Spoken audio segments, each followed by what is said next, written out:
Hi guys, decided to do something a little different this week. We're going to broadcast the podcast live, although I'm not going to keep it on Insta. So if you don't jump in live, you're going to miss out. And if you see us like kind of looking around, it's because we've gone proper pro and we're filming from multiple things today. So welcome to Be Strong Podcast Episode 2. I'm Kostoru. This is Tom. No, I'm Tom. Oh, he's Tom. Welcome to Episode 2. This week we got our first view as well. Hey Taylor. So we got a lot to catch up on today. Seeing as We're rolling on this, by the way. yeah, we are. Okay. I hope we are. Otherwise, actually, yeah, we are. We are. Okay, we're good. The two tech folks have got this on point.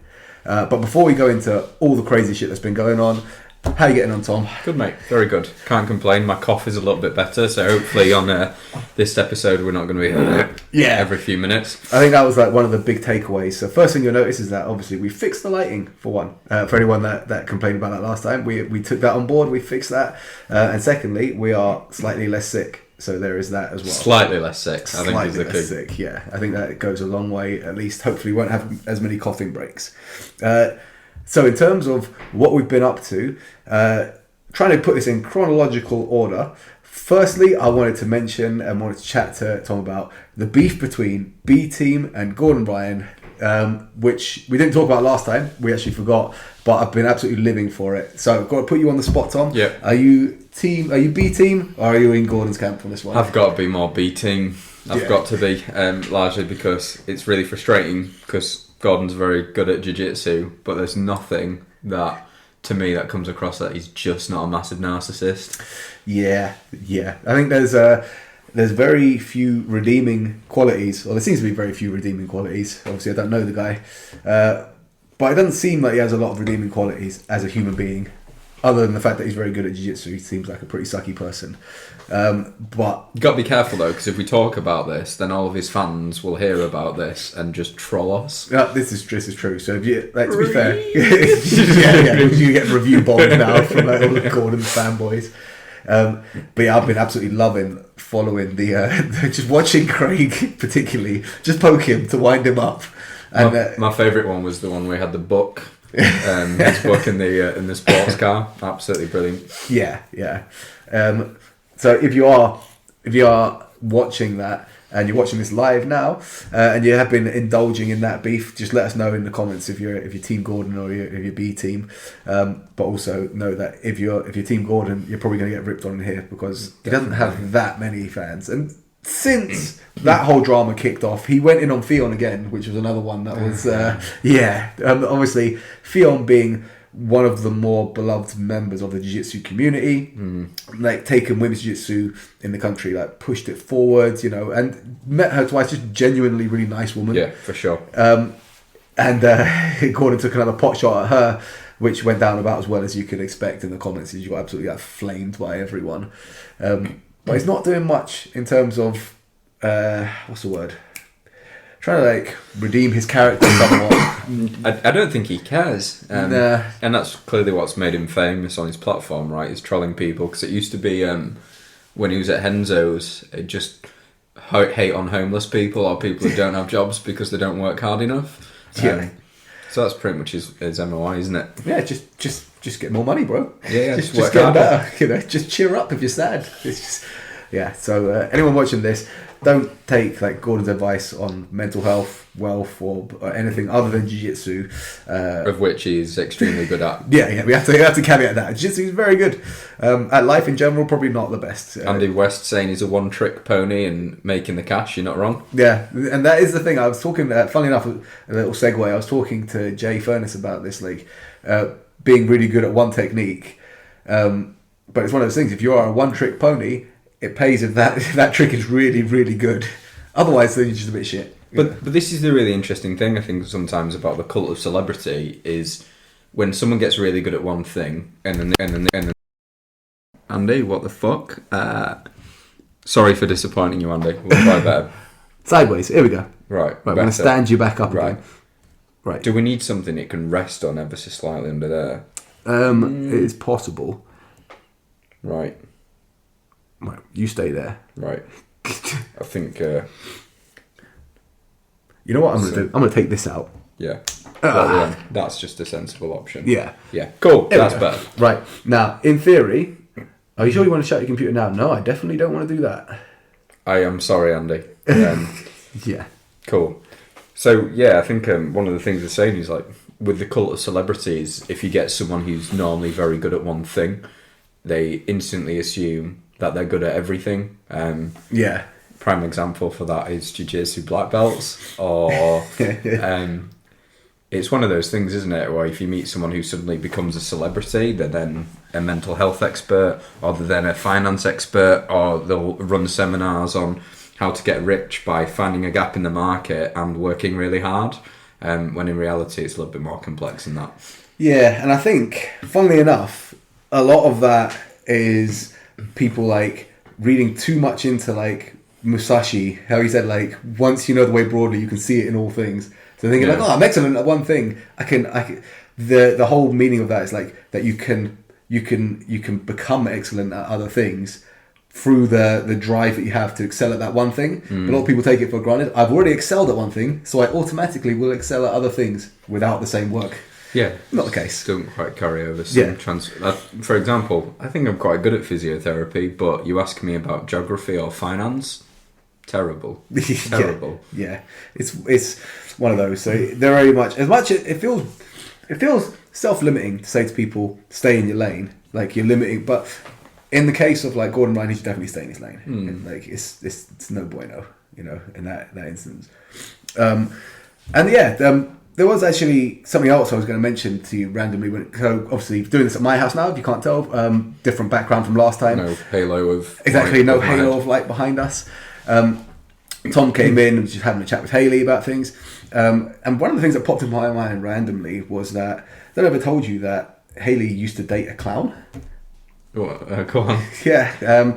And it's tough because sometimes I feel like I've got really big shoes to fill. Yeah. Boom, that joke, snuck it in there. Yeah, I was quite proud of myself in doing this. And it did take me a while to find that one, but it was worth the effort to find that. Always a dad joke, like it. Yeah. So what the other things I was going to go through, we had a couple of like technical jiu-jitsu questions come in. But one of the main things that came in was people asking about Tom's religion, which we're going to go into in a bit of a deep dive. Hello, everyone else jumping in. But figured we'd tackle the jiu-jitsu stuff first because it won't take as long. Cool. So, two questions that came in specifically jiu-jitsu related. First one, dead simple, is fave submission. Ooh, it's hard. I mean, I know what yours is, but my favourite one at the moment is, and it's not just because we did a Dan Strauss seminar on it, but for probably the last year, I've really enjoyed a mounted armbar. Largely because it's the process of breaking someone down, and you know when you're in that position at the end, you're like, I've got you. There's nothing you can do about this. So, yeah, I really enjoyed that. And to be fair, I think my favourite submission is an armbar, even though I'm a male, and it's typically not something that men seem to do a lot of. But ever since coming from judo and other things, it was always a big focus. So I think I've maintained that focus a little bit further in jiu-jitsu. Yeah, it's like I say, I've started to use it a bit more after that seminar. So shout out to Dan. Anyone who's wanting to get him in for a seminar, 100% do it. Awesome. Like he's got some proper gems. In terms of my favourite submission, I mean it's got to be head and arm choke in terms of it's my highest scoring in competition. I seem to catch everyone with it. Funnily enough, the submission I use most, but tend to not finish people with, is a guillotine. I use that to catch people with a variety of different things. But overall, head and arm is going to be my highest percentage sub, even though personally, guillotine would be my favourite. And the same thing with the head and arm choke, it very much follows that same process, almost like piece for piece as the mounted armbar, just the finish is different in that you mount someone, you crush the life out of them, you slowly isolate an arm, and then you finish using that isolated arm just in a different mechanism. But I think both of us like the crush prior to the submission. Yeah. Like with your head and arm especially, like there's always an option, but then you slowly like inching away someone's life before they tap. Yeah. Similar with like the mount, like to really compress someone and cook them and then take their arm. It's the best. It is the best. In terms of leads us nicely actually into the second question that came in, was improving your top pressure. And seeing as we both just went off on a tangent about how much we like crushing people. Oh, hello Claire. how much we enjoy crushing people, we figured we'd give some tips. So if you were speaking to someone, say a new white belt, who was saying that they were finding themselves getting turned over from top, and that, what would you say would be like tips you'd give them in terms of increasing their squish, basically? I think we'll probably come from this from two slightly different perspectives, because I'm a really, really tiny person. It's also a good point. And so one thing I learned, especially when I was doing mount attacks before, was a big development in no-gi, because when I was in gi, I was always looking for like a cross collar, where suddenly when I found myself doing a lot more no-gi, I'd get to that position and be like, well, what do I do now? So big thing for me is always having at least, like when people think about climbing, like there's 3 points of contact. So I'll do mount a little bit differently in the sense that when someone bridges, the first thing I'll do is I'll take my feet and take them up to the mid-back and splay my knees out. And so once my knees are there, I'll have my head on the floor. So I've got those 3 points. And then when those 3 points are there, I'll normally have one arm with the cross face and then the other arm just to stop that basing. So if I'm cross facing with my left, I've got my head and my arm. And then when they start doing silly things, I'll start walking my hands up. But I think for me, it's about taking my hips so high above their hips that the bridge doesn't really count for anything anymore. Yeah, I was going to say that, like, as a lighter person as well, that's going to play a big point in that people will try and just bridge you off and should be meatheads about it. And I can vouch for the fact that Tom is very, very hard to bridge and turn over, so it works. In terms of when it comes to applying pressure, what I would say is you can approach it from two directions, right? And different situations are going to call for different approaches. So you can have very, very heavy localized pressure, in which case you will just basically find a position where you can drive all of your weight into a specific point on your opponent. Usually going to be somewhere around the center of mass, but it can be on a limb if you want to isolate a limb, for example. But the idea is all your weight is on that particular point. Feels very oppressive. It basically just brings a life out of you. Or you can basically apply a more generalized approach where it's like a lead blanket, where you don't feel particularly heavy in any position except for the position your opponent is trying to move into. So basically you're like fairly mobile. When they try and move into a position, that's where your weight is. And when they try and move somewhere else, that's where your weight is. And it's a much more dynamic way of doing it, but it's equally draining because you give them just enough space to drain themselves without really letting them out. Which is quite a fun way to play, a bit higher risk, but I do enjoy that quite a lot. And I think that comes back to that time when Khabib and Dustin Poirier fought. Dustin said, when they asked him, was Khabib really strong? He's like, well, not really. He just had his pressure in the right place at the right time every single time. Yeah. So when I moved, I'm like, I haven't got any strength here, and I'd move again, and it's just whittling me down. So yeah, like chasing them after that, super important. Yeah, that's the thing. It's like, I love positions like that because it's just unbelievably fatiguing for them, and nothing really for you because you're basically playing pretty chill. Before I did say we're going to move on to jiu-jitsu, but there was a weekend full of great jiu-jitsu that we have to talk about. Being that on one weekend we had Polaris, and then the next day we had Dan Strauss in for a seminar, which both were amazing. Speaking about Polaris first, that was probably the best event that I've been to. It was the way it ran, like the matches themselves. It was just like outstanding as an event in itself. And one of the biggest takeaways from that is Liz Clay and the performance that she had was out of this world. Yeah. You basically saw a young woman, 22 years old, put herself forward in a position where you could make the argument that she's the greatest in the world because you have the two ADCC champs that she beat to win that tournament, which is, I mean, that's a pretty fucking good result. And the fashion in which she beat them, right? Yeah. I think that was everyone who was there, and there's definitely a feeling like she's like a cyborg. Yeah, it was scary. When she had a first match and then finished it, wasn't really out of breath. When she took Fionn out, and then when Dan was interviewing her, what really stuck out to me was the mindset that she possessed. She's saying, you've taken a big scalp, that's Fionn Davis. And she said, I'll process that when I'm done. Yeah. Which I thought was, to me, was a big indicator of the quality of athlete that you're dealing with. And she had a lot of different things. Well, we picked up on a few things, like she was almost goading a knee cut and always jumping on a false reap. You could tell she just drilled that so hard and so well.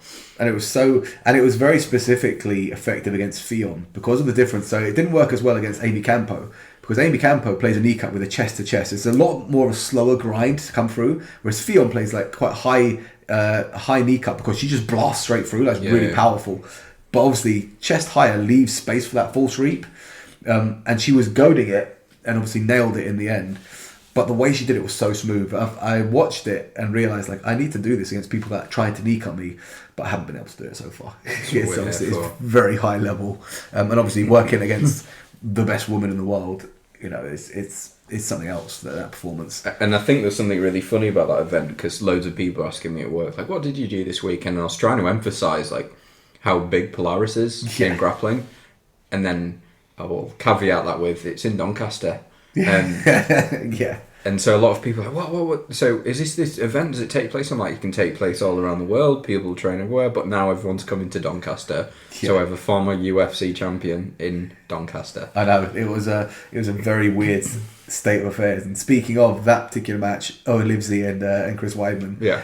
Such an exciting match. Yeah, it was amazing. Energy in the room was just incredible. It felt like the roof was going to come off. Like when Owen hit the first kind of like double underhook foot sweep on him, everyone just went mental. It was like the most intense pop that I felt in a crowd, and I've been to a lot of events, you know, like MMA events, but it just felt different, you know, watching that. And I think the really cool thing about it was the intensity at which Chris Weidman came out. Yeah. And the intensity of which he was trying to like pressure Owen. One thing I took away from that match especially was he was fighting so hard to get Owen's arms up. Yeah. And you could see that pressure like relentlessly. But ultimately, I think it was a battle of wills, and Owen had the stronger will and the team behind him, right? Yeah. He had to dig deep for that one. I think he said afterwards it was the hardest match of his career, but he pulled out a great performance. So that was the fact that he threw him, and in the build-up, Chris had specifically said like, oh, you know, not easy to throw, so I'll be pretty impressed if he managed to throw him, and he caught two really nice throws on him. It was something else, that one. And obviously, the following day we had a seminar with Dan Strauss, which we've talked about. Absolutely. Like, you guys need to get him in for a seminar if you haven't. He's the details he brought are they're just little things that can make a huge impact on your game. And I'm just going to caveat this with, I started grappling in judo in like 2015, so I've been training for a little bit now, and to this day, well, until the last week, I was still doing a palm-to-palm grip run. Yeah, it's funny that, isn't it? And this is one of the things, right? Like that was what Dan kind of emphasised, and what I've taken from the seminar is just that.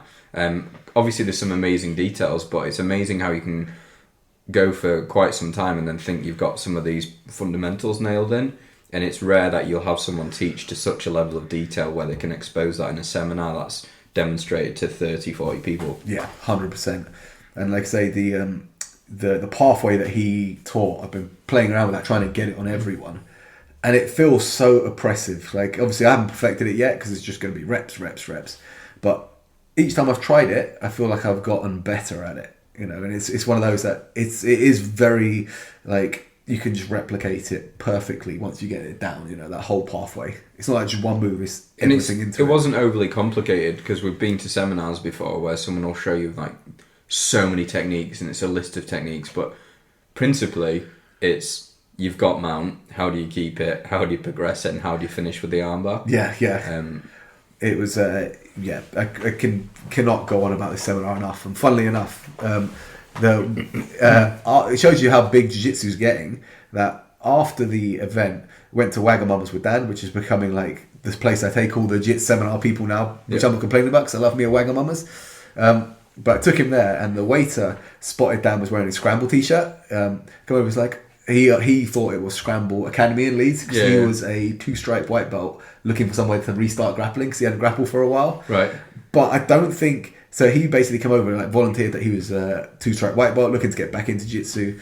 Didn't realise who Dan was, I don't think. Obviously, like, you're talking to like a really high level black belt European champion here. But he was just like super friendly, like he's coming over to our table every now and again, just like having a chat, and he's just like, oh sweet, didn't get any free food, but it was because he didn't know. I know, if he'd known like this guy is the one, you know, then we could have probably got some free bao buns or something. Right. Outside of the realm of jiu-jitsu, one of the main things that people have asked about was Tom mentioned his religion in the last one and leaving his religion, which is like, it is a struggle that a few of you that have watched this, that are watching this now, have mentioned. You know, like when you have something like that in your life, basically a very definitive like sense of purpose, of divine purpose, that you step away from is a pretty big crisis of identity. But rather than me like waffle on about it, I figured I would just hand over to Tom.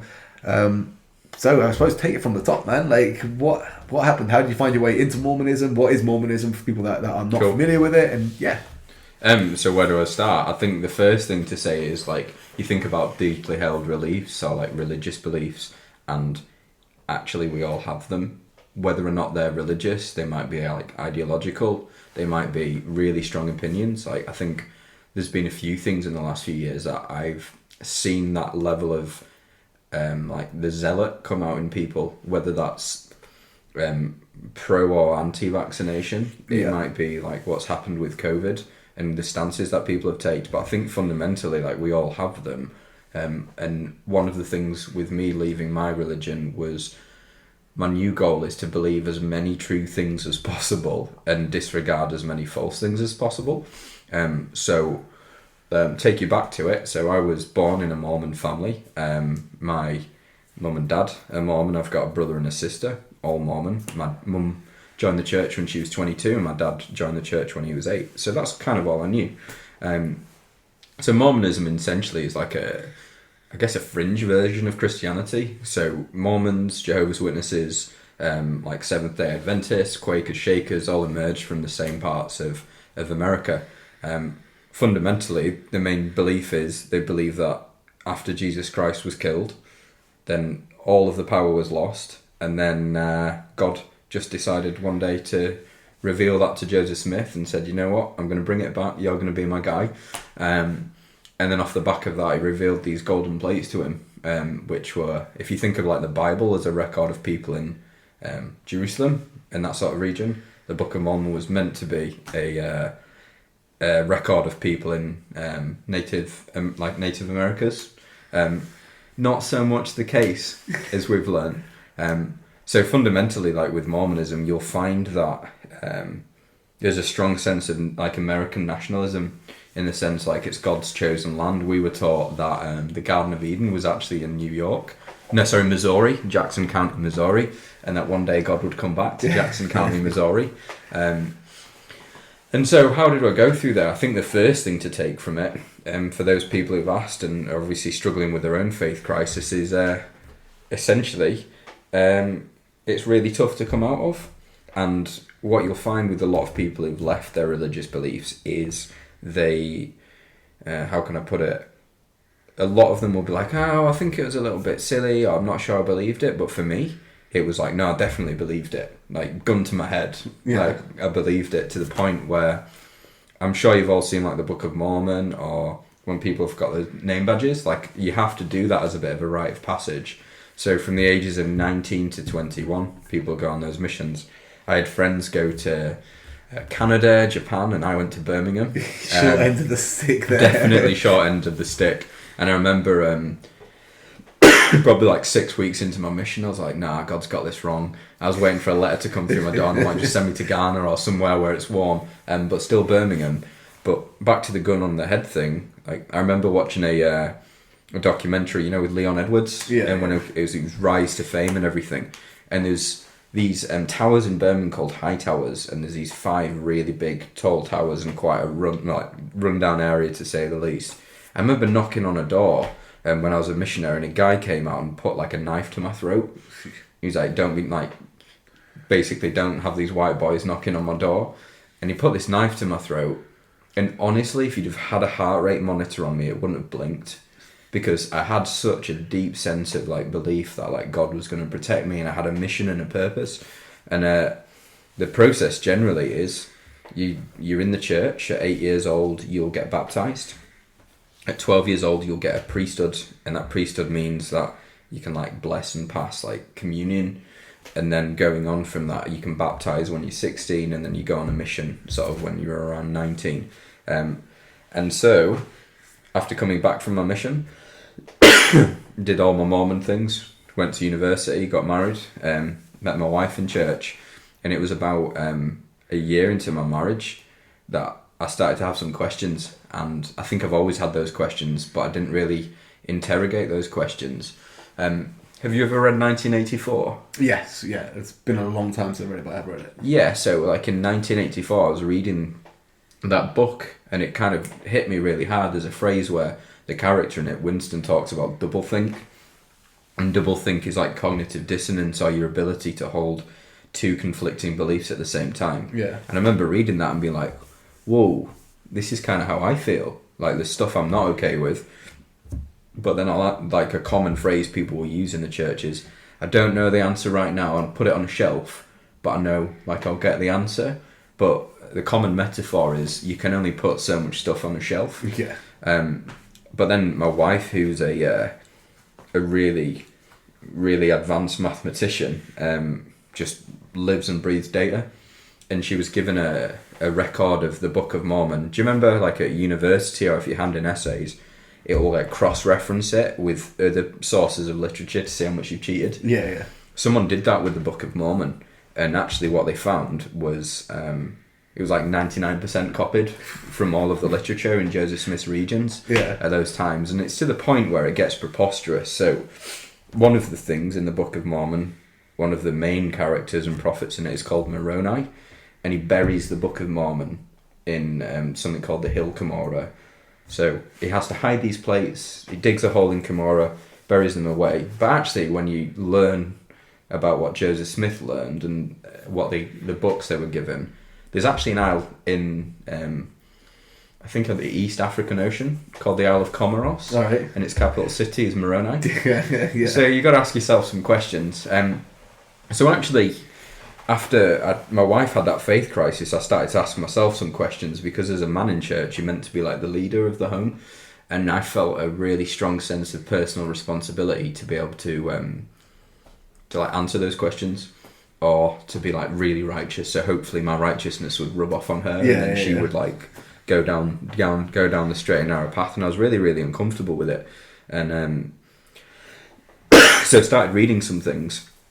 And I had like a quite a significant breakdown. So for like 6 weeks, I was really anxious, and I'd never been anxious before. And something had kind of upset me.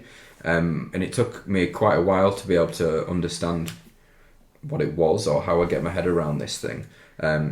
So anyway, went through life. Gillian was pregnant, and my first daughter was about to be born. So I just thought, fuck it, I'm going to try and find the answer. And so I'm like, if it's true, it's true. Yeah. And if it's not true, like, that's all good. I'd rather believe an uncomfortable truth than a comfortable lie. Yeah. And boy, did I. So I was starting to like buy up records from upstate New York and like read a lot of this stuff about like Joseph Smith, or the Golden Plates, or the Book of Mormon. And then I just remember one day I sat in the shower and just went, fuck, he made it up. And like I just proper sobbed, like something in me broke, and I just thought, this is really, like, I've accepted that this isn't there. So my wife and I went to church, and we were like, right, we need to make this work. You know, it's a good place to be. We can raise kids. And I remember like my bishop wanted to talk to me, and me and my wife went to see the bishop, and I threw some questions at him. When I say I could write a PhD in Mormon history, like I legit could. Yeah. And I went to see my bishop, and I said, like, there's a question here. Like, Joseph Smith's not what you said he was. Like, he had this relationship with this girl called Fanny Alger, and Fanny Alger was like 16. She worked in the house, and the church was like, oh no, they got married. I'm like, but they got married before polygamy. Like, you're making all this stuff up. And then I found like a quote where some of the claims that had been made about the religion had were just like preposterous, to the sense like we were told that, you know, in 1820 God appeared to Joseph Smith, and Jesus Christ appeared to Joseph Smith and told him like what's true and what's not. And then when you go into the history, like, no, actually he didn't say that till 1838, and he used to believe in the Trinity in 1820. Yeah. But then if you go back to 1805, there was this bloke called Norris Stearns who, word for word, had the vision he cited in 1838. So you're like, this is bullshit. Yeah. And so I had these moments where I started to realise, I'm like, fuck, this isn't true. And after we'd been to church a few times, like, Bishop went to speak to me on my own, and I was a bit annoyed, because it was very much like, is your wife influencing you? I'm like, don't put this on her. She's smarter than I am. And he's like, well, I've been thinking about your questions, Tom, and he's like, I have an answer. And I'm like, cool, what's your answer? And he's like, well, it'll just make sense to me. I'm like, yeah, but what, how? Like, how does that fit? And he's just like, like, it just fits. I haven't answered your question. I'm like, but what's the answer? Like, can you just logically take me through this process? And then I remember I got into my car. I said to my wife, I'm like, I'm really struggling here. And to be fair, Gillian was being really sympathetic. She'd have just walked out like 6 months ago. And she just got in the car and she looked at me and she just went, fuck it, I'm done. And so we got in the car and didn't go back. And actually, aside from the fact that I'd left this religious belief, like, I was a bit lost, because like, I used to believe that if I would pray, like, stuff had happened, I was heard, and like, my relationship with God was like one where I thought, like, this person really cares for me. Or like, when I used to compete in sport, and that was my guy, do you know what I mean? And I felt like it had my back. And then to step outside of that, the biggest moment where I had this realization where actually I don't think I just don't believe anymore, is like, my daughter was born. And when my daughter was born, my wife had a really bad birth, so she lost 4 litres of blood, and it was like really traumatic in the sense like blood had gone everywhere. I'm holding my daughter, they rushed her out to surgery, and I remember just being sat in this like chair holding Lily, and they're saying like it's 4 litres of blood. I'm just thinking to myself like, I guess I'm a single dad now. Like, I didn't think in that moment like, right, God, you got it. Like, even like the deepest part of my personality didn't even feel that connection. And for those people who kind of have never had a belief, I find it weirdly liberating that there is no big explanation to these things. Like, it's more just, it kind of happens, and you've got a good run, so you've got to make the most of it. Like, in my family found it quite hard, and those things were quite challenging. But at the same time, I'm like, it's kind of just me. And I've worked hard to, as a result of leaving my religion, like, there isn't really any second chances. I don't believe that I can make things right when, in the next life. So I've actually worked really hard with my family relationships in terms of my mum and dad, or my relationships with like my children or my wife, because I'm like, I don't know. I just don't know what's going to happen in a month or a week's time. So, I mean, that's a bit of a whistle-stop tour of it, but there's a lot to unpack, because I think with like fundamentalist religions, a lot of people don't get, like, it's not a Sunday church. So, prime example, I didn't have sex till I was married. Like, this is too much personal information for those of you on the live podcast. I think we've got like a good crowd on there. So. That's all right. Actually, Empire's joined. Hello, Empire. Or maybe they've gone. They might be like, this isn't jiu-jitsu. But personal information, I only masturbated 3 times. That's the willpower, let me tell you. And that's it. The followers are increasing now. I'm just jumping on that, like. And so it was stuff like that. Where, like, I had this like real power, like this real sense of will. It wasn't necessarily like I had a strong willpower. I was just really scared of God. And so, like, you'd give 10% of your income to the church. You would, like, I never drank tea, coffee, never drank alcohol. Other things, like, I believe, like, and these are some really important things that I still keep, is, like, exercise is super important. You've got to look after your body. You've got to kind of respect that body that you've been given. But, I mean, where do you start? Because there's a lot of wacky stuff in there too. But I think fundamentally trying to get your head around where you stand, or like what is the world, was a really jarring process for me. And it's kind of like a breakup where, the thing, you have a relationship, you break up, you're like, I hate them, I don't want to talk to them, and now you make jokes about them. I'm at the making jokes point of it. So sorry for those of you who are listening who are still in. No, but there's quite a lot to unpack there. But I think there's something very similar in terms of like Jehovah's Witnesses, Mormons, and Seventh-day Adventists, because they're all from that region and they share a lot of common beliefs. Yeah. And in terms of, like, I know the word cult gets thrown around a lot, but if you have like some, I suppose, key commonalities amongst what you would describe as a cult. Yeah. You'd have charismatic leader, probably some form of polygamy. usually revolving around that leader, in fairness.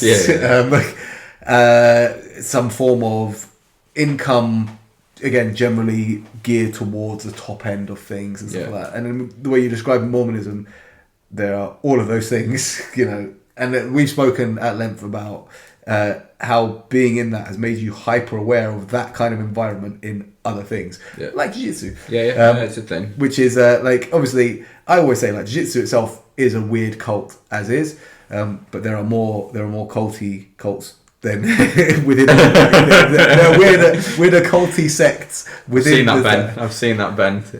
One religion, two biggest, second biggest touche. That's 10 points for anyone who guesses the biggest cult in the North Leeds area. But you made a good point about that, the jarring effect of it, because leaving, you're going to have that kind of sense of the cognitive dissonance that you spoke about, being relieved that you're out of the environment that you don't believe in, but also the uncertainty and the fear of now being alone in a sense. Because like you say, having a very deeply held purpose or sense of self and greater purpose and your place within the universe kind of just pulled out from under you, leaving you with the belief that you're basically on a rock that's just hurtling through space with billions of other people, but essentially alone. It's a jarring thing, and I think a lot of people in that situation would experience the same thing. And in my opinion, because I'm not a religious guy, grew up, I was baptized, I was confirmed Catholic, but I didn't follow religion, I wasn't particularly religious. But I think religion has a place, in terms of a very important place for a lot of people, in terms of giving them that sense of connection and community and meaning in their life. Whereas if you the thought for a lot of people of basically just an accident that kind of happened some way somehow. 10 points for most of your followers who will get that. Yes, indeed. I think most of my followers will know who the number one cult is, I think. But it is very much, and I think that actually charismatic leader, I think kind of fits the bill as well. And money, lots of money. And I think sometimes with a lot of this stuff, right, it's what makes a cult is a really vague question, because if you look up a cult in the dictionary, it's just a religion that is run by a charismatic leader. But there was a guy called Stephen Hassan, who's an expert on cult control, and he talked about something called the bite model. And so the bite model stands for 4 points, which is behaviors. Let me remember behaviors. I think it was intellectual control, time, and environment. And if you go through there's 7 or 8 points for each one. So one of the things, it's control which clothes you wear. It's tell you who you can talk to. There's an in group and there's an out group. There's you can't question your leaders. So for example, in church, one of the quotes we heard growing up with, it's wrong to criticize leaders of the church even if that criticism is true. Which is preposterous, right? That's and or doubt your doubts before you doubt your faith. You're huh? But you hear all that stuff, right? And when you're in it, there's a real power in the power of a community. Because I agree with you. I think historically we've had to have religion and ideologies to unite large groups of people. But going forwards from that, we'll find now, because people tend to be a lot less religious, we'll find those communities elsewhere, whether that is jiu-jitsu, climbing, running, whatever. There's something really strange to me, because I'll see a lot of active people, and they'll say, oh, well, jiu-jitsu is special. There's a therapy there. I'm it's no different to a running club. It's no different to a group of climbers.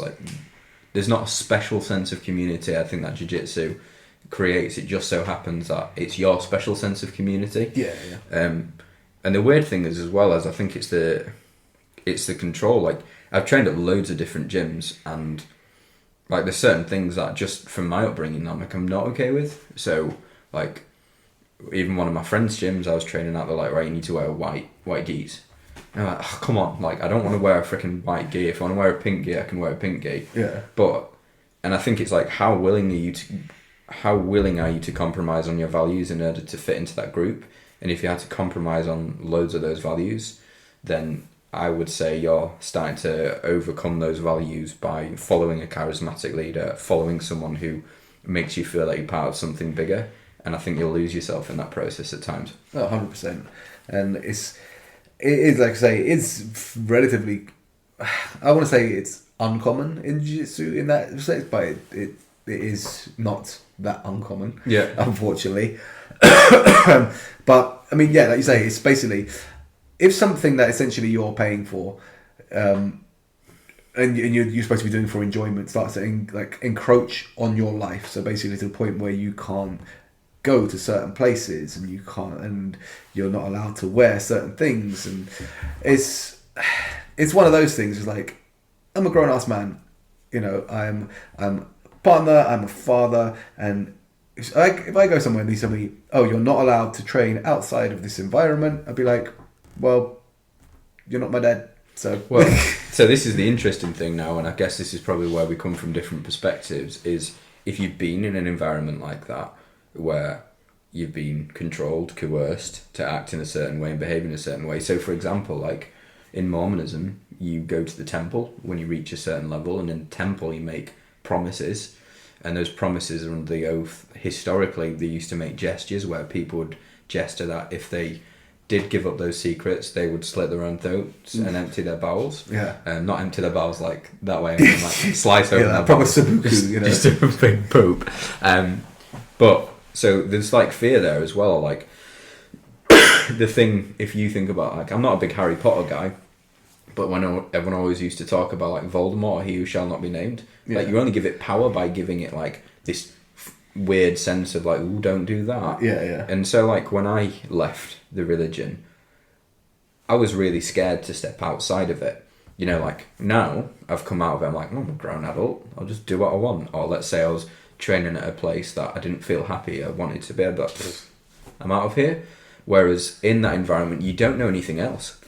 So you're stepping outside to a world that you've been told is bad. You're stepping outside to like a world where people are going to try and exploit you. But actually, the weird thing for me is after I left the religion I was like, oh, like my neighbours are just my neighbours. Like I don't have to worry about like, do I need to invite them to church, or do I need to give them a Book of Mormon or anything, like none of that. Or I didn't have to act in a certain way, so they thought I was like really good, so they want to know why I'm really good, and then that's an opportunity for me to be like, it's because of this. And so I think there's a real deep sense of fear in like finding your tribe, because I think we all want that. But for me, and I think this is when I left the church, I did a post on Facebook, and it was really diplomatic in the sense like, I've got the best friends and whatever, but it's not for me. And I swear after that post, I got 38 messages on Facebook from friends and peers in the religion saying that they don't believe, but they still keep going. Wow. But in my head, I'm like, and maybe that's my personality, but I'm like, well, no. Yeah. Like, I'd rather wander on my own in the truth than, like, have friends believing a lie. And I guess that's my wife all over. Like, that's her personality. And we were prepared to do that together. But it's, like, a really scary thing because you don't know, and you don't know if people are going to, like, call you out. Or, like, I've had people say to me, oh, well, you left the church because you didn't want to keep the commandments. I'm like, no, I was pretty good. Like, I did everything. I didn't break really any of the rules until I left. And then they're finding a reason. Oh, he left because he'd had a hard time, or this person did this. I'm like, have you ever thought it's a possibility that I left because it's not true? Yeah. And like I had a close family member who was really, really struggling and like to get their head around it. And I just said, like, come for a walk with me. I'm going to talk about this, but we're going to have an uncomfortable conversation. You've got to be prepared for that. And the first question I asked them was, why do you think I left? Yeah. Like, what's your perceptions of why I thought I left? And they told me, and it was a bit off. And I said, have you ever considered, like, just to think, like, what if I'm justified in leaving? In that moment, you could see, like, that's something going on the shelf for them. Yeah. They're like, oh, because they'll always skirt around that subject. And so, yeah, very odd way to see it. But I do think if you've not been in a process where you have been programmed, where, like, when I went on a mission for 2 years, I paid about £8,000 to £10,000 to do that. I saved up for that, and then I didn't listen to music for 2 years. I wasn't allowed to, authorise music, so I'd listen to classical music. I had the same routine every single day for 2 years. I'd get 8 hours off a week, and in those 8 hours I had to shop, email, but I couldn't call my family. I could only call them twice a year, on Mother's Day and Christmas. Jeez. And I'd only get 40 minutes to call them. And so the first Christmas, I called my mum and dad. Like, my mum was shocked, because at 40 minutes, I'm like, all right. Just hung up the phone. I'm like, I've got to do, because I was so worried that if I was 5 minutes late leaving the flat, I'm like, that's it. God's coming after me. He's not going to give me people to bring to church. And I thought that's the level of, like, in some of the things, like, I might have struggled with mental health wise, which I've really gotten on top of, is like these unusual rule setting. So, like, I know if I'm having a really hard time and I'm starting to get run down and overwork, because I'll be like, I need to stop drinking. I'll set like a weird fitness goal. Like, I need to stop drinking coffee for the week, or I'm teetotal now. Yeah. And it's not even about the religious things. I'm just like trying to create rules. So yeah, I don't think you can, like, it's easy to unpack those things. No, 100%. And you said something there that kind of stuck in my mind about, like, you got your in and your out. You know, you're in a tribe and you're out tribe. And people that, and you talked about people outside being a threat, and kind of ingrains you further into the in group. Yeah. And like a lot of religions that have that in common, like going knocking on doors and things like that, like for your mission, for example, the cynic or the realist, depending on how you spin it, would say that the aim there isn't to convert anyone at all. Like, they don't expect you to convert anyone. What they expect is everyone to be cruel to you and reinforce. There's two sides to that, yeah, right. The fact that the outside world is bad and that your church has got your back type thing. You know you're in a cult, because this is what my wife and I talk about, or if you're in a controlling religion or faith, is if you have a persecution complex. Yeah. So what that looks like is, I've heard this from various people, various faiths and different belief systems. They wouldn't push so hard against us if it wasn't true. Yeah. Like, that's something that they'll say. Or there is that, right? You're out on doors. 1,000 people are going to say no to you before one person says yes. Yeah. But you're like, well, we're just out here struggling. We're out here fighting. Like, I remember I had a friend from Utah who I was paired up with on my mission, and he drew this drawing of, like, all of us missionaries as, like, warriors holding, like, Book of Mormons and swords in one hand, and I'm like, mate, we're like 19-year-old boys, just like scrawny little boys out knocking doors in Birmingham. But I think that's the thing that you taught. Like, I remember when I came back from a mission, you have to do like a report, so you come into the room and there's a high council of like 12 people, and I remember when I came back from a mission, like, everyone in that room stood up for me, and like I had to give my report of my mission, and I felt like, you know what, I'm the man. I've done this, I've served. And like that, in reality, I went and knocked doors for 2 years and had some crazy experiences doing it. One story I will share with you. I was knocking some doors in like central Birmingham, and like this room full of like Rastafarians basically pulled us in, and were like railing on us for being like long-term systemic racists.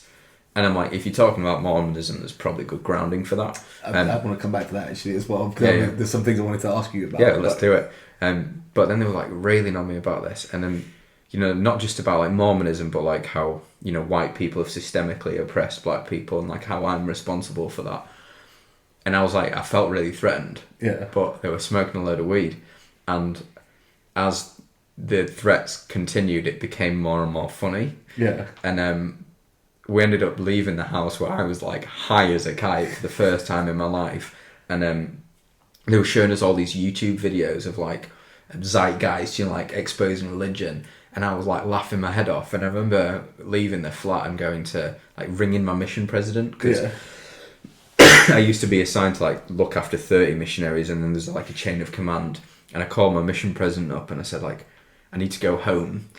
But I was so hungry that I went to Asda, and you know those triple packs of like chicken sandwiches? I bought 2 of those and went home and slept. And I'm like, I felt so bad, but in my head that was quite fun. Yeah, I was going to say, like, with the religious systemic racism, is this true? I can't remember where I've heard this, but like, in the Book of Mormon, there was like, I don't know if this set of beliefs has been removed since, or but basically it was saying that the basically bad people had darker souls, which were reflected in the colour of their skin, Yeah. and black people weren't allowed into the church until relatively recently, I want to say. So this is where we're going to go full history on it now. In the Book of Mormon, there's a book called Second Nephi, and they talked about like how the unrighteous descendants of one of the prophets in the book were given a mark of blackness on their skin. Yeah. So yes, that's what it was. And so what that looked like in the church is black people would get baptized, but they weren't able to hold the authority to, like that priesthood I talked about. They didn't have the authority to administer with that priesthood.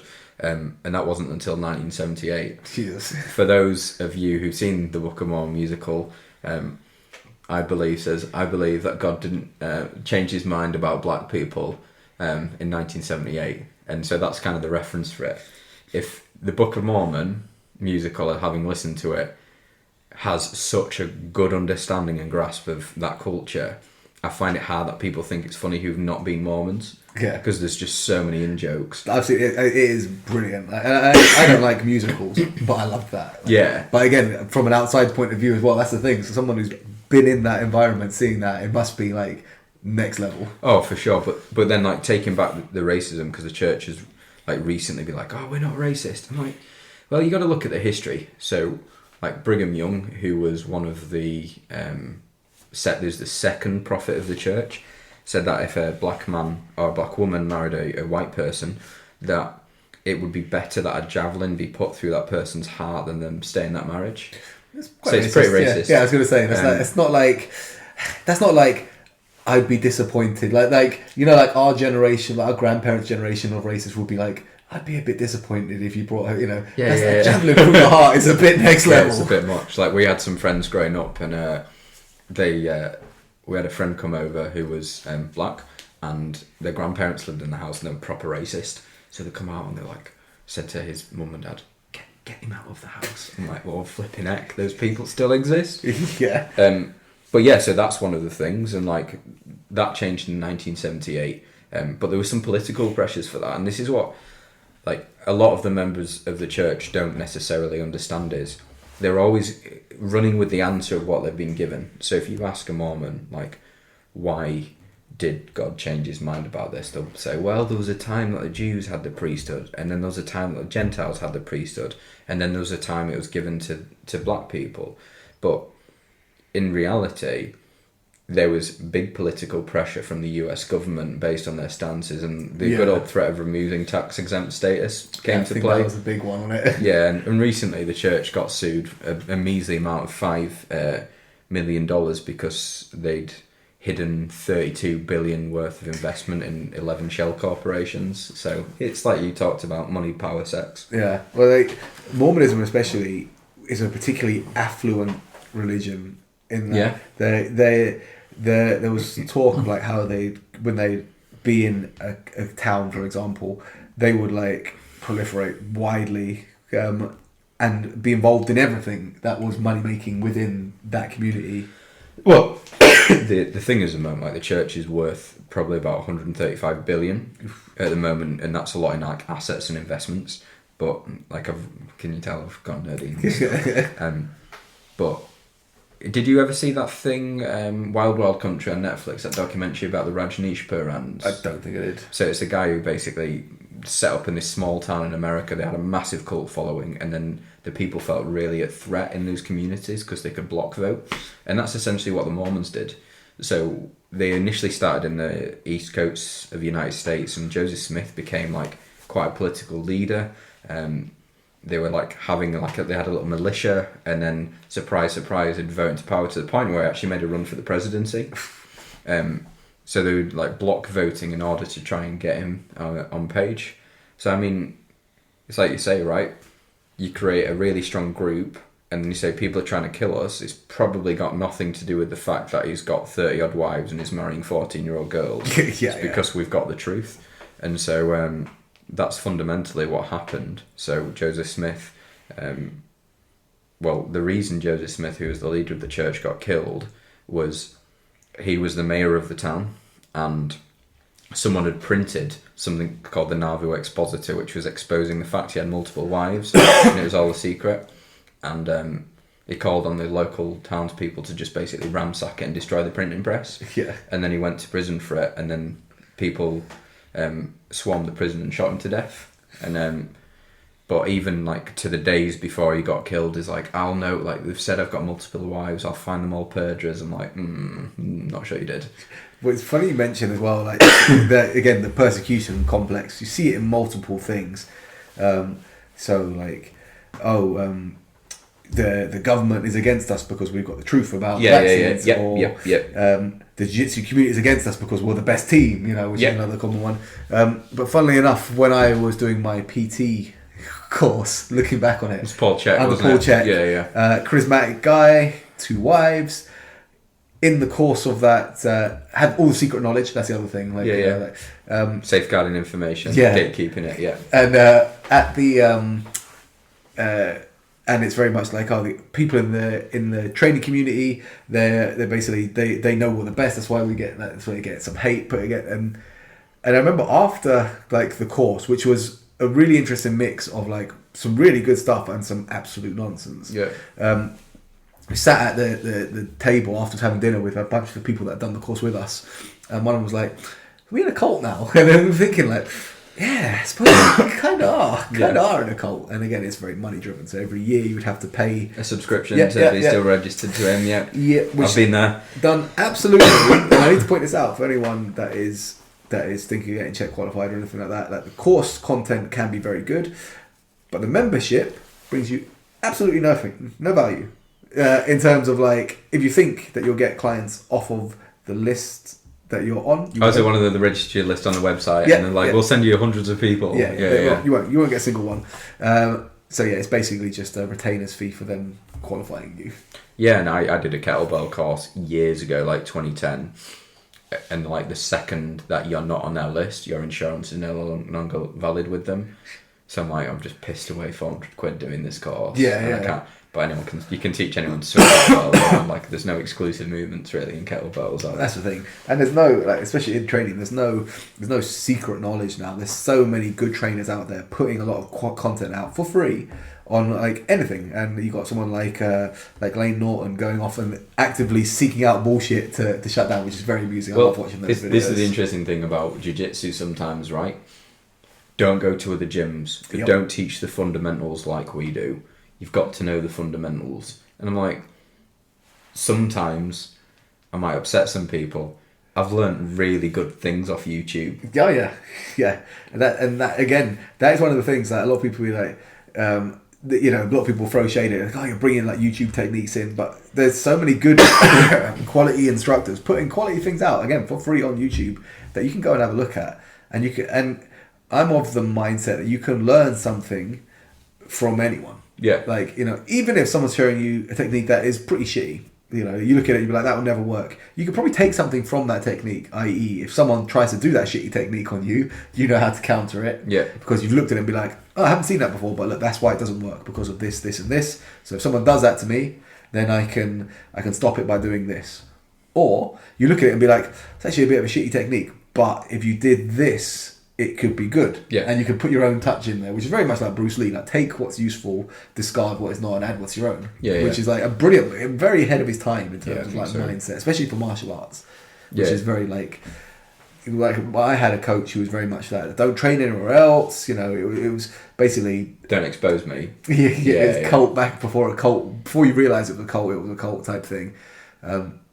But it was like, don't train anywhere else. And this trainer is bad because of this, and this trainer is bad because of that, and they're all good trainers. You know what I mean?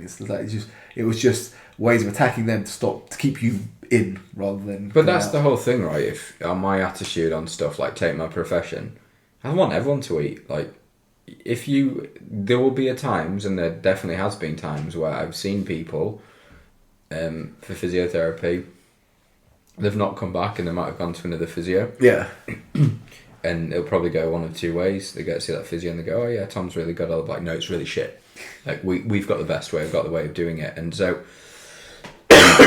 don't get too like precious about those things. I think if you hold like a scarcity, like sparsity mindset, then you're just going to get upset and wound up about these things. 100%, and you can't take it personal. Like, I've had people that have come to our gym and stayed. I've had people that have come from like other gyms and train and do both. We've had people that have come and left, and any of those things is cool. Just open doors. Like, you know, even if someone I know is coming down maybe once every 2 months, for example, just popping in, it's going to benefit the people there currently with us, you know, and hopefully the person that comes in takes something of value away.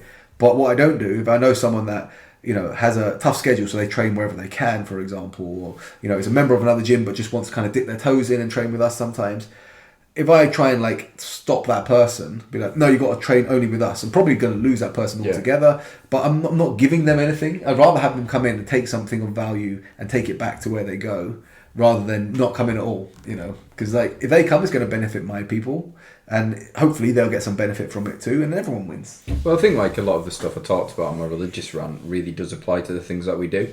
So like, have you come across logical fallacies before? Yeah. So like a logical fallacy is one of those things where in essence it invalidates your argument because it's not a logical way of understanding the world. So for example, in the religious sense is you'd say, I don't believe in God, and someone has said, well, how do you not believe in God when all the stars stay up? And you're like, well, it could be, like, in a facetious way, it could be the spaghetti monster.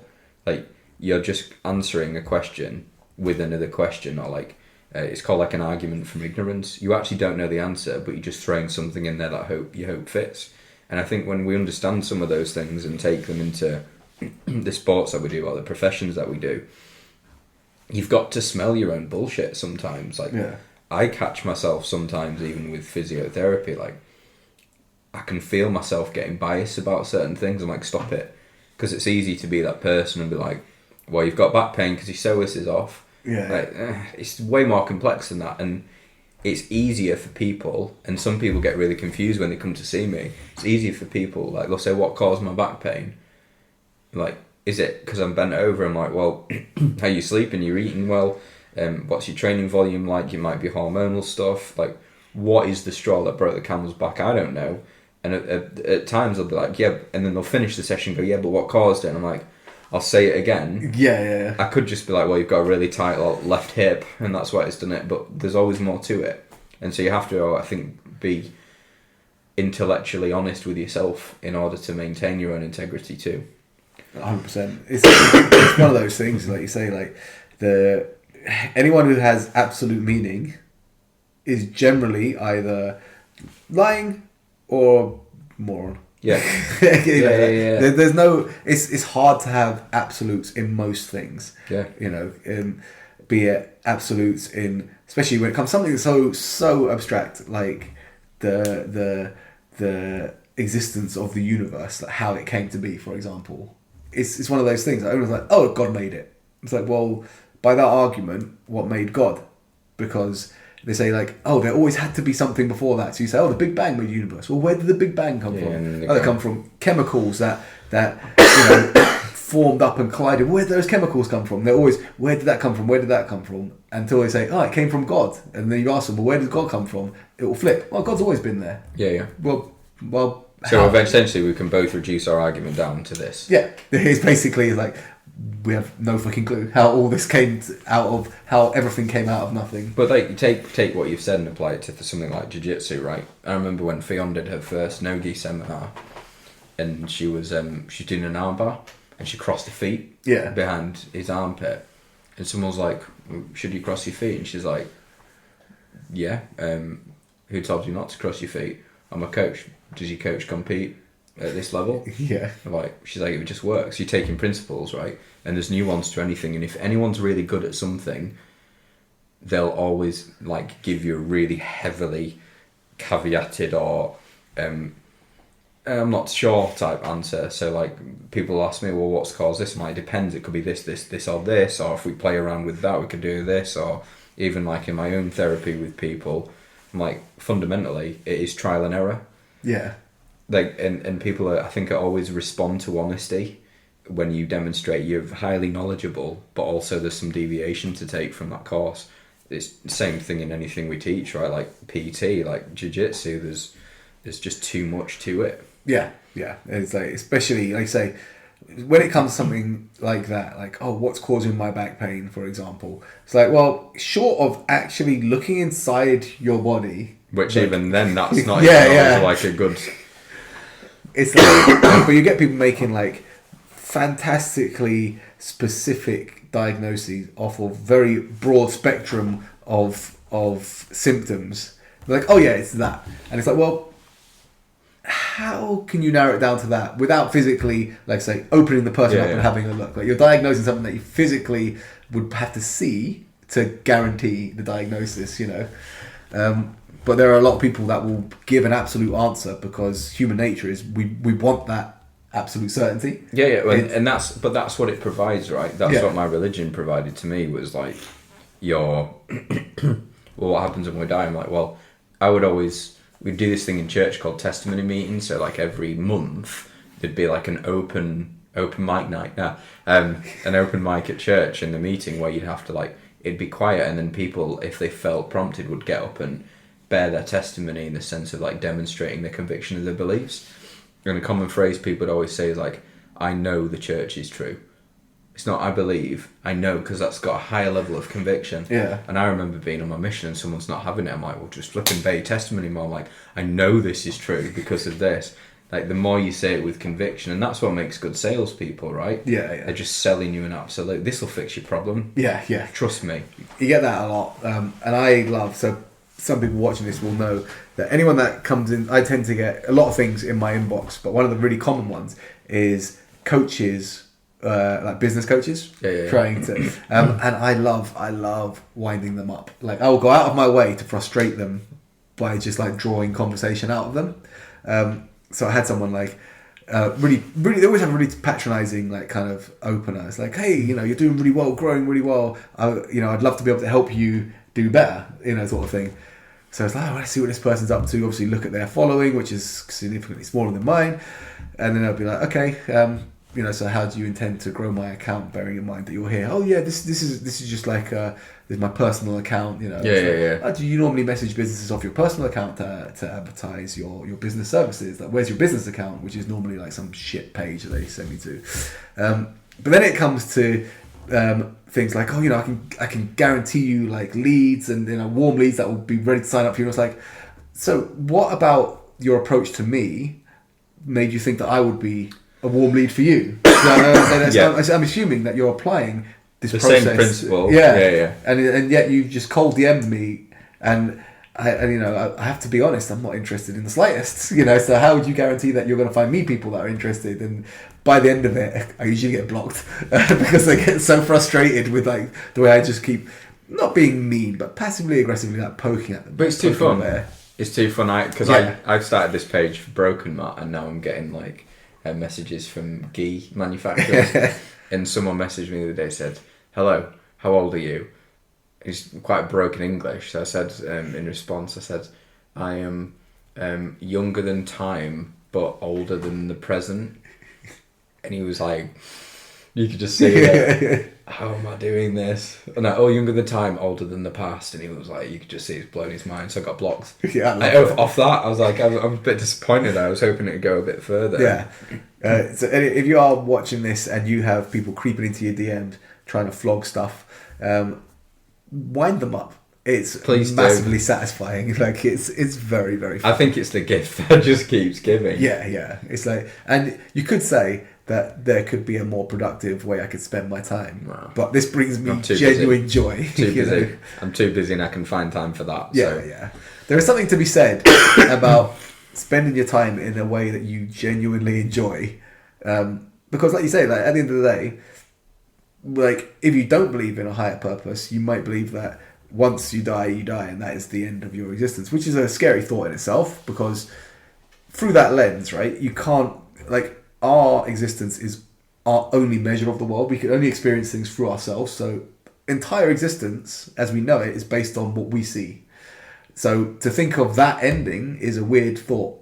But if that is going to end one day and there's nothing after it, make sure you spend it doing things you enjoy, like winding up these guys that pop up in your DMs. It's interesting you say that, because for those people I know, you mentioned about the podcast who were like going through some similar religious stuff. My thing is, like, when I left, I'm really happy. Like, really Yeah. happy. There's the thought of, like, there not being a life after death. If it was Mormon heaven, I'm like, oh, thank goodness.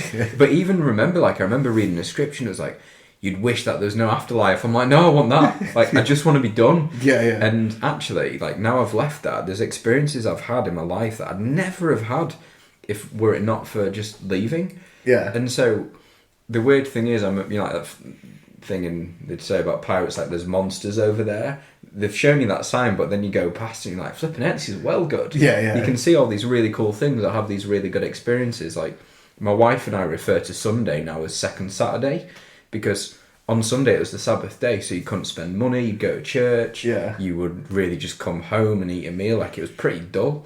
But now we've got 2 Saturdays. That's a good way of thinking of it. So it's awesome. Like, it's a really nice way to see the world. So I use the time that I have had since leaving religion to also annoy gi manufacturers. I know, this is our thing, and I'm surprised, to be fair. Every now and again, while I'm doing one of these lives, it's been a while since I've done a live, I'll get a gi manufacturer pop up and try and sell me things in the actual comments. I love that. Respect the hustle, man. Oh, respect the hustle. They proper go for it.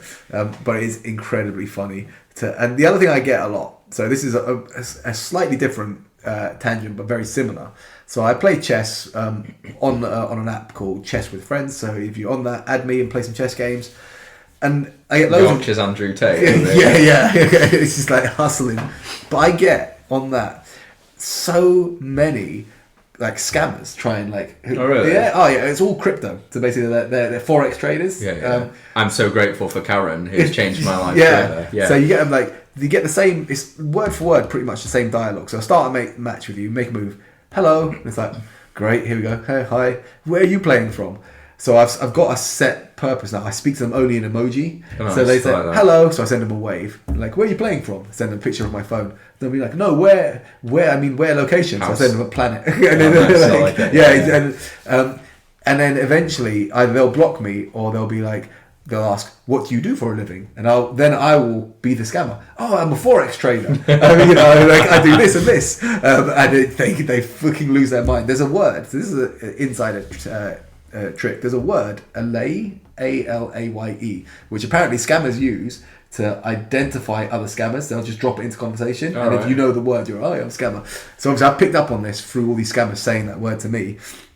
So I've got to the point where one of them, I was going along, I'm all in, yeah, I'd love to do that. Oh yeah, can you add me, can I get your Google mail address, And I'm like, yeah, it's alaye@stupidscammer.com. And they're like, fuck you, man. He's like, yeah. Have you been called a benchoed yet? I have not. I haven't had that so far. I've had it on one of my DMs. I respect that though. Yeah. It's good fun. I always used to like watching that guy online who would scam the scammers. Yeah. I love that kind of thing. Like CoffeeZilla's doing it at the minute, like outing all the scammers. Very CoffeeZilla's Dylan Dennis takedown was the best thing I've seen. That was amazing. Dylan Dennis is one of the only guys that when Gordon roasts him, it's actually like I'm on Gordon's side. It's like, I'm all in on that one. Yeah, it's like like the like Gordon had done like it was like back attacks or something. And he had all the pictures of the bouncer choking out Dylan Dennis, which was like, that's ping, that's the one. But yeah, like anyone else, I tend to side against Gordon, but Dylan, yeah, you give him a free ride. And when CoffeeZilla outed him, it was fucking brilliant. But like we said from the start of this conversation, if you put Gordon versus Theon, I'm team Theon every single time. 100%. Because the thing is, obviously, having had Theon in for 2 seminars and spoken with her a bit, like, she's a genuinely lovely person. Like, she's a really nice woman. And just, like, you see her at events, like, she just gets along with everyone, you know what I mean? Compared to Gordon, who seems very abrasive, like, and seems to rub up a lot of people the wrong way. You just don't know if he's got a poly tum-tum that day, though, mate. Yeah, that is the one. But then also, again, that's why I think Craig Jones comes across, like a really good light compared to him. So like Craig, he obviously you can tell he doesn't take anything seriously. He's always joking and laughing, and like if you're his mate, he seems like the kind that would play pranks on you, and you'd probably get annoyed, like, oh god, this guy's playing another fucking prank on me. He'd be like that, mate. Yeah. But compared to Gordon, like you see, like Team Craig all day, And now Natty King with Rodriguez, Nicky Rodriguez, like he's kind of on that side as well, and he he's someone that doesn't seem to have that much, like, I suppose, charisma or you know, that much about him compared. But still beating. Backing, 100%. And is another random tangent, but there was one other question that had come in for someone that had basically has hit a hard patch in terms of motivation and asked me to motivate them to get back to training. So the thing I said to them, but we'll deeper dive into that, was basically, I believe it was Lance Armstrong that said, which isn't a great reference point, but take the gear. Just get swole as fuck. But I know that Eric Thomas, the motivational speaker, said it, and he said it a lot better. In that basically, pain temporary, right? So in this scenario, losing can have a massive effect on your psyche, your confidence, and it can make you not want to compete again. And the pain of losing is tough to deal with for a lot of competitors. When he said, but pain is temporary, right? So it could last a day, week, month, a year. Eventually, it's gonna pass, and something else is gonna take its place. But if you quit, then that pain lasts forever. You know, and it's one of those things that if you go out and you lose a match and you quit through fear of never winning again, or you know, for losing again more, because everyone's gonna win again at some point, but the fear of losing again can put you off competing again. And if you let that fear stop you from competing again, then the pain of that loss is going to linger forever, pretty much, because you'll look back one day when you're not able to compete anymore and wonder, like, what if I put myself out there and competed again? And in terms of you, like, obviously competing in various things like that, have you ever had a patch of, I suppose, lowered self-belief or lower motivation to the point where you're like, fuck it, I don't want to do this anymore? And how have you tackled that when it's arisen, if it has arisen? I think, because it's always easy, isn't it, to say, like, we can do those things when we're in the good mindset. But the question I would always ask myself is, like, I think about life, and generally, I've learned at the ripe old age of 34, is I think of life like pushing an accelerator, in the sense that if your foot isn't pressing down on it, then you will decelerate and you'll slow down. And so the more that you have your foot down, the faster you will, assuming that acceleration is a linear component here, you'll keep going forward. And there are times in my life where I've backed off and I've stepped off certain things, but I think always push forward in whatever form that takes. We talked about, and you and I have had some conversations about this, but like, I had a real low last year, and that surprised me, and I'd never seen that before. But, you know, I'd been around people who talk about who are depressed or are anxious, and I didn't always relate to those feelings, but at that time I did. But I refused to accept it. I had depression or I was anxious. It was, there's always something I can do. So there's a time, like, I have a really bad bout where I was like, I need to go to sleep. I'm like, I'm only going to bed at night time. I need to do just one thing to keep myself going. And I think in relation to, like, having competed at, like, a super high level in sport versus, like, feeling that way, I think it was harder to in that stage. And it's a case of find the one thing you can do to change your environment, because here's a quote from Mormonism for you. You will either act or be acted upon. And I think you've got to act. Yeah. Otherwise, everything else will overtake your circumstances, the way that the world is, or your routine, your job will act upon you.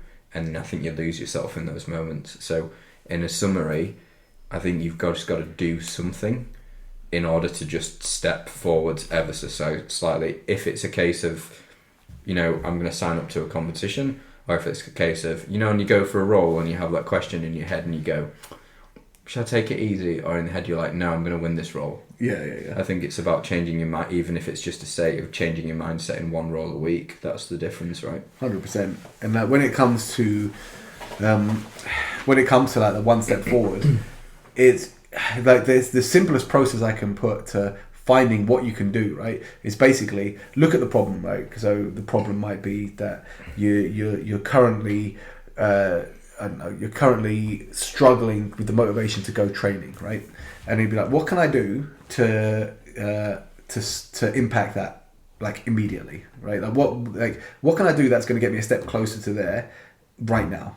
And then basically, if you ask yourself, okay, can I don't know, can I get to bed an hour earlier so that I've got the energy, for example? I'd be like, if you can, good, then start there because you've done something immediate that's gonna help. If you can't, be like, okay, what's the step before that? Could it be that, okay, can I try and make my sleeping environment better? So even if I'm going to bed a little bit later, that my sleep hygiene is going to be better and that I'll be able to get to sleep earlier because there's no distractions around, And if you can't do that, then look what the step before that is and keep dialing it back until you find something, no matter how small it is, that you can do basically immediately that is going to move you a step closer to your goal.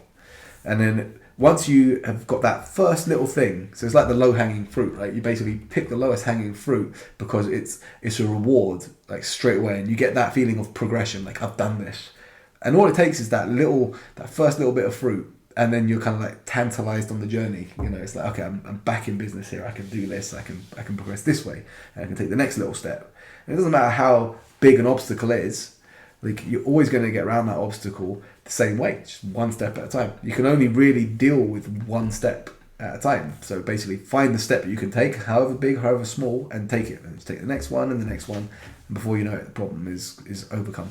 To add to that, one phrase I always taught myself when I was competing that always helped me get through like challenging modes or dips in motivation is there is no magic. Yeah. Like, for everything you do, the outcome is a product of, largely, depending on what you define the outcome is, of your own efforts. And if you turn up to a competition, like, there's no magic. You're not going to do something you've not learned. Yeah. Or if you can't get the job, there's no magic. You're not going to go to your job interview and then suddenly know something about the subject area that you should prepare for. So I think just making sure, like you say, define what the objective is, and there's always something you can regress that goal so far back to one step of action that will bring you closer. And I think that's the detail, right? Just act. Yeah. Do in the smallest form. I'm not saying ice bath every day and wake up at 5 a.m. and suddenly understand the blockchain, but more along the lines of just taking one incremental step forwards. That's the key, right? Yeah, 100%. I think that's quite a good one, a nice positive one, hopefully, to end on. Mm-hmm. And it's been an interesting deep dive on this, to be fair. Like I say, I hope you found some value in basically finding your place in the world. And if you are struggling with leaving anything, because like I say, it could be leaving even an identity that you've held. So like if you've held a job for a certain time and you're like the street sweeper guy, or you're like the boss guy, or whatever, like you're the manager guy or girl, or whatever you've done. If it's become a part of your identity and you've now lost that, and trying to find yourself after that is tough, but like I say, life itself, you're gonna be many different things, many different roles throughout your life. And if you look at it in that sense, where you're not having to, your sense of identity doesn't revolve around one specific thing, it's going to make it a lot easier to accept when things change. Yeah, and kind of what you've said from when I mentioned like my religion and leaving that was a strong sense of my identity. Like, I remember I was a full-time like skeleton British athlete and a Mormon. I remember my Twitter bio was like British skeleton athlete and proud Mormon. Yeah. And in 2 years, both of those identities had gone. Yeah. And I think that that comes to your sense of self, doesn't it? And one thing we talked a little bit earlier in the podcast was like how I said how hard it was to leave. And I remember you went through that process of like leaving your job to go into the PT. And it's stepping into that unknown, but you know in yourself what you are and who you're capable of. So I think, like we've talked about in terms of getting our head around these things, it's kneeling into that sense of who you actually are. Sounds a bit Disney, and taking those steps forward. Yeah, 100%. And obviously, if anyone that has enjoyed this, probably not going to be up on my Instagram afterwards, because I'd encourage you to go watch it elsewhere if you missed it live here. But it is up on Spotify now. And well, it will be this episode, but the podcast itself is up on Spotify, and it's on iTunes, and it'll be on YouTube as well. I've got a link in my bio, so you can go listen to it on any of those things. Obviously, if you want to follow me, you're watching this live on my PT account at B_strong_PT_ or at HippoBJJ for anything that is more lighthearted, generally a lot of memes and things like that. Obviously, if people want to get hold of you, Tom, where they can look? It's Tom_Walker_physio. Nice. And you can also, if you want to come down for some rolls on a Sunday night and don't want to get murdered, Broken Mat BJJ. Or if you do want to get murdered, just let someone know and they'll try and murder you. In fact, yes, was something we were going to mention, not murdering, but Broken Mat BJJ, open mat every Sunday evening at 8 o'clock. Back down to it tomorrow, which I'm looking forward to. It's a great environment to get used to rolling at any level of resistance. So you can find some hard rolls there, but a lot of the people there are coming back from injury or even like crisis confident, a confidence crisis or things like that, where they maybe not ready for hard rolls, and they get rolls that are suitable for their current ability, be it whatever their current ability is. And it's a really nice vibe, we should have some banging tunes tomorrow as well. Well, it depends what you vote for, but that's... I've put my vote in, so Good. I've gone J-pop, like proper anime. Someone there said Pavarotti, so we'll pull it tomorrow and we'll decide which one's going to step up. Solid. But yeah, thanks for this, guys. Hope you enjoyed it, and we'll catch you at the next one. See you later.